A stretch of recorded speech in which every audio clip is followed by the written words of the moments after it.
Far Cry 5 was my first playthrough of the game's franchise, and I had gone into it completely blind with no expectations. I'm glad I gave it a chance. It was a really fun game, and it made me rethink of what I thought of Montana. As we take a closer look at the game, I'll be discussing parts of the ending, so please be sure to consider watching this video another time if you haven't finished the game already. I was reluctant choosing which food to cook to best represent Far Cry 5, and one of the first considerations was bull testicles. Right now, we serve our Montana tenderloins a lot of ways. Baked, fried, boiled, steamed, cured. Hell, we even got a signature dessert. Just for a moment. While I appreciate the few of you watching, I'd rather not eat balls. No. But after completing the game, I had then decided on making a cheeseburger for the game, since I found burgers in people's homes, and there was a bear named Cheeseburger. I went as far as filming myself making it and working on a script, but it didn't feel quite right. It didn't feel like it was really Far Cry. To me, it just came off as like a typical burger. So, in my frustration, I scrapped everything and started over. This time, I took care to read between the lines and look for a story to tell. I didn't want to miss the opportunity to create something that would let you experience the game a little bit more. The game brings players to understand how a cult operates, what motivates them, or why people join them. It was the developers' intentions to make us feel unsettled by the thought of a doomsday possibly being around the corner. And maybe I need to start thinking about what if? And the story concludes in a nuclear war, eerily indicating that any attempts that we make is pointless. This will be the focus of the dish.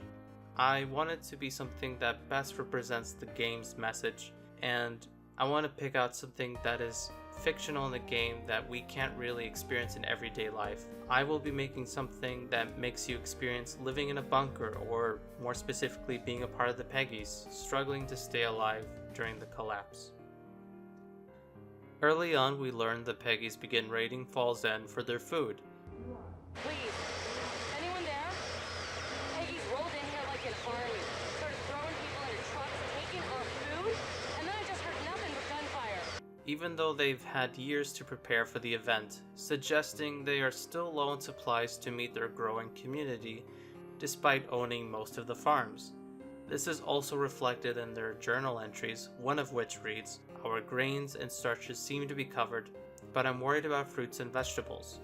Let's see what we can do to get more canned goods so that we don't all end up with scurvy." Another cult note is found, and the desperation is a little more clear in this one. "I don't understand why it takes you so long to give your tithe of fruits and vegetables. John's patience has limits, Mike. You don't want to see him get mad." Alright, now, we know that they're low on fruits and vegetables, but what do they have? The Peggies have dried nuts, freeze-dried meals, grains, and some canned foods in their storages.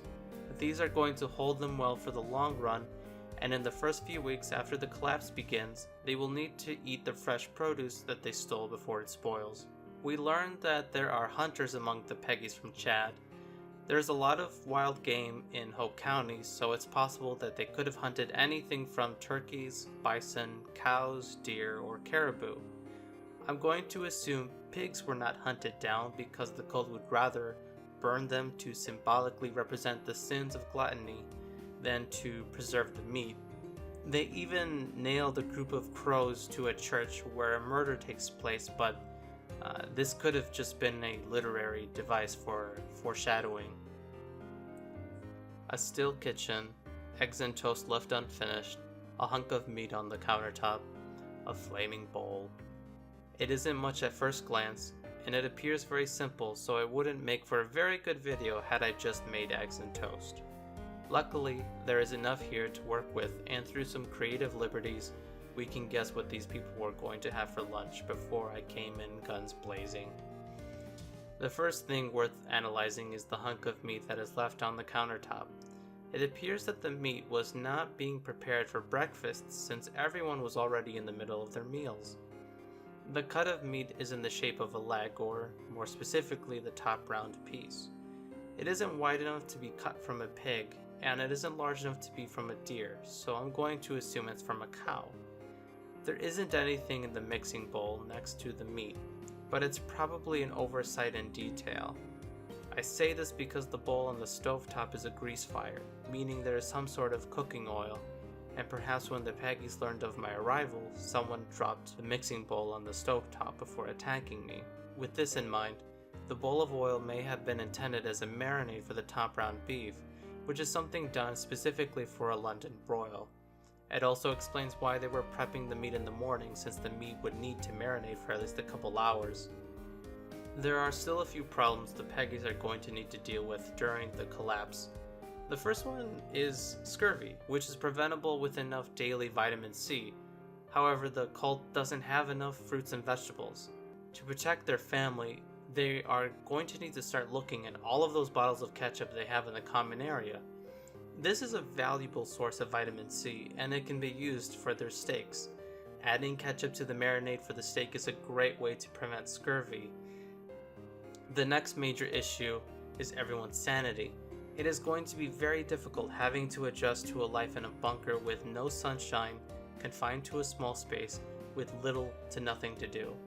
The cult should take measures to help people cope with the change, and one thing they could do is to try to add a sense of normalcy wherever possible. Now, I did some mean Googling here, and I found that in Montana there is a popular restaurant called the Staggering Ox. They are known for their unique sandwiches, one of which is called the Nuke Sandwich. I kid you not. I believe having these fun sandwiches that are popular in Montana is a great way to remind people of what it used to be like. It's a great way to keep people's morale uplifted. I can hear some of you saying, "But hey guy, how is something called the Nuke Sandwich going to make me feel better when it's just reminding me that the world is a nuclear wasteland? Could you suggest something better? How about some fries? I would be much better with some tater tots. I don't need this." And I hear your concerns, but don't worry. The sandwich also looks like a silo, and maybe remembering your farm will give you a sense of normalcy, or maybe that will just remind you of what you've lost. But look, no matter how you look at it, I'm very happy finding this unique type of sandwich from the real world because it's very befitting to the game. This would be a nice, simple food to put together for lunch specifically, and the London broil steak can be cut very thinly to be used in the sandwich. Not only is this a great way to ration food, but any leftover steak can be made into jerky, which will be an important step for preserving food for the long run. There's also plenty of grains and starches mentioned in the cult's note, meaning that they could make their own bread from scratch. This is my take on Far Cry 5. A Montanan sandwich made with ketchup marinated steak to help people keep sane and scurvy free. I'm naming it the Collapse Sandwich. Alright, so to start things off, I'm adding some warm water to yeast to proof it. Stir in just a pinch of sugar and let it set for a few minutes. Once it bubbles or foams, it's ready to be used. Add the rest of the sugar, oil, salt, and 4 cups of flour. Whisk everything well before adding the rest of the flour, half a cup at a time.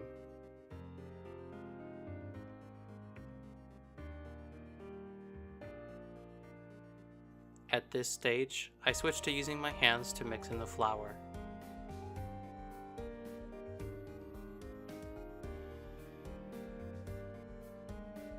Dust your workspace and begin kneading the dough for a few minutes. I spent about 20 minutes kneading to achieve a tacky consistency.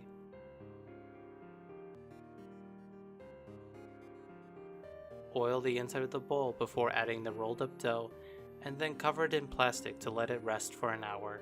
While I wait, I'm going to prepare the ketchup marinade. Add oil to the pan along with half a cup of ketchup.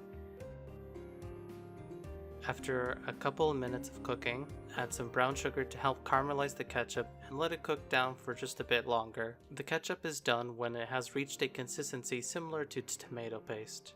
In a container, combine the ketchup, oil, garlic, vinegar, salt, and pepper, and then coat the meat thoroughly with it. Let it marinate in the fridge for about 2 to 4 hours.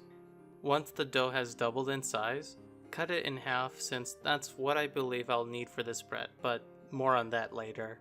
Stretch the dough out and roll it into shape. Place it in the bread tin, or in this case I'm using a cake loaf pan, just so that I can get that ribbed look on my bread. Let the dough rise in the tin for another hour. I could not find any vendors that were selling a double-sided bread tin, so instead I'm using 2 loaf pans. I rolled up some aluminum foil and used it to wrap around each side of the tin to keep it secure. Bake the bread at 375 Fahrenheit or 190 Celsius for about 45 to 55 minutes. Once finished, set it aside to cool while you work on the meat. Cook the steak in the oven at 400 Fahrenheit or 205 Celsius for 10 minutes. Afterwards, I had to remove some of the minced garlic I originally used since reverse searing it means I'd probably burn the garlic. Mental note, next time use garlic powder. Sear the steak on a very hot pan and cook each side for about 4 minutes, but keep an eye on it. You want a really good char, but avoid burning it. Set the steak aside and check to make sure it has cooked to 135 Fahrenheit or 57 Celsius. Let it rest for 10 to 15 minutes. After 15 minutes, cut the steak against the grain. Cut it into very thin slices. This way you can ensure that each bite is very tender. Take the bread and cut it in half with a serrated knife. Use a cutter to get an outline and then carefully use a knife to hollow the inside.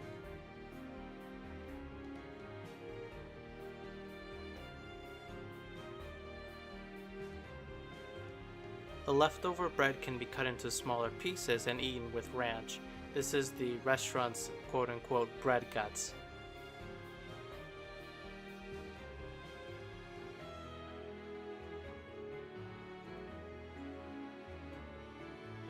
The last thing to do here is just to add your lettuce, steak, and tomato. Unfortunately, I didn't get the ribbed appearance all around the bread. Maybe if I had used more dough, it could have risen enough to get that appearance, but that's just something to do for next time. The steak came out really great, and it didn't have a strong ketchup taste. It was quite savory, and the fat was so buttery and rich. I loved it. The ketchup marinade gave the steak a very subtle sweet aftertaste. But yeah, thanks for watching, and I hope you all enjoyed.